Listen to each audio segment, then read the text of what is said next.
Učiteljice, on mi je uzeo gumu. Dobro, vratit će ti je, sedi. Molim učiteljice, molim učiteljice. Molim učiteljice, on me ismeva. Aleksandre, prestani da je ismevaš. Tuži babu. Molim učiteljice, on me kaže da sam tuži baba. Nisi ti tuži baba, sedi samo. Eto, vidiš da nisam. Nisi ti tuži baba, ti si tuži deda.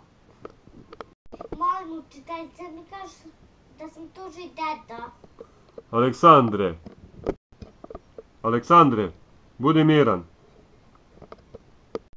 Učiteljica ti je rekla da budeš miran.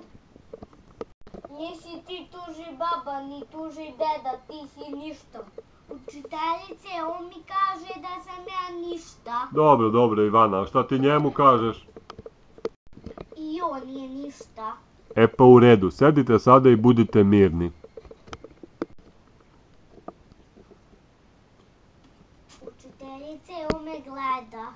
Šta kažeš? Molim, on me stalno ovako gleda.